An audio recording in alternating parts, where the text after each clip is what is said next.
પાટણ નગરપાલિકામાં છેલ્લા કેટલાય સમયથી શાસક પક્ષ ભાજપના ચૂંટાયેલા કોર્પોરેટરોના બે જૂથો વચ્ચે ટકરાવ સાથે ઉકળતા ચરુ જેવી સ્થિતિ છે, ત્યારે પાલિકા પ્રમુખે સમય મર્યાદામાં નગરપાલિકાની સામાન્ય સભા નહીં બોલાવતા શાસક પક્ષના જ 16 સભ્યોના સમર્થનથી ઉપપ્રમુખે આગામી 6 જાન્યુઆરીએ સામાન્ય સભા બોલાવવાની જાહેરાત કરી છે અને ઉપપ્રમુખ હિનાબેન વાયશાહે પોતાની સહીથી જ ખાસ સામાન્ય સભા માટેનો પરિપત્ર બહાર પાડી ચૂંટાયેલા સભ્યોને તેની જાણ કરી છે।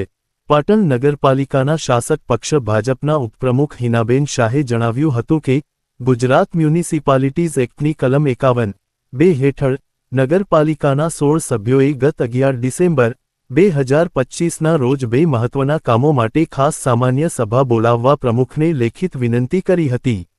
નિયમ મુજબ પ્રમુખે 15 દિવસમાં બેઠક બોલાવવી ફરજિયાત હતી, પરંતુ પ્રમુખ દ્વારા નિર્ધારિત સમયમર્યાદામાં બેઠક ન બોલાવાતા 16 પૈકીના 14 સભ્યોએ ઉપપ્રમુખ તરીકે મને રજૂઆત કરી હતી। આ રજૂઆતના પગલે ઉપપ્રમુખે તરીકે મળેલ સત્તાનો ઉપયોગ કરીને 6 જાન્યુઆરી 2026ના રોજ નગરપાલિકાના સભાખંડમાં આ ખાસ સામાન્ય સભાનું આયોજન કર્યું છે। આ સભામાં મુખ્યત્વે બે એજન્ડા પર નિર્ણય લેવામાં આવશે, જેમાં પ્રથમ એજન્ડા પ્રાદેશિક કમિશનર કચેરીના નાયબ કાર્યપાલક ઇજનેરના પત્રો અને પાટણ શહેરના વિકાસ માટેની ટેન્ડર પ્રક્રિયા અંગે 20 નવેમ્બર 2025ના કારોબારી સમિતિના ઠરાવ નંબર 123/2025થી 26 બાબતે નિર્ણય લેવાનો છે, જેમાં મુખ્યત્વે શહેરના વિકાસલક્ષી રોડ રસ્તાના કામોનો સમાવેશ થાય છે। બીજા એજન્ડામાં કલેક્ટરની અધ્યક્ષતામાં મળેલી મીટિંગના આદેશ મુજબ શહેરના ડિવાઇડર, ગ્રીલ અને ટ્રાફિકને નડતરરૂપ દબાણો દૂર કરવાની કામગીરી પૂર્ણ કરવા અંગે કારોબારી સમિતિએ કરેલા ઠરાવ નંબર 133/2025થી 26 પર તાત્કાલિક નિર્ણય કરવામાં આવશે। આ કામગીરી નહીં થવાને કારણે પાટણના નવા એસટી બસપોર્ટના લોકાર્પણની કામગીરી વિલંબમાં પડી છે। આમ શાસક પક્ષના જ બે જૂથોના ટકરાવને લઈ પ્રમુખ દ્વારા નહીં બોલાવવાની સામાન્ય સભા ઉપપ્રમુખ દ્વારા બોલાવવામાં આવી હોય તેવો ગુજરાતનો કદાચ આ પ્રથમ બનાવ હોવાનું શહેરમાં ચર્ચાઈ રહ્યું છે। તો આ પરિપત્રને લઈ પાટણ શહેર અને શાસક પક્ષમાં રાજકારણ ગરમાયું છે।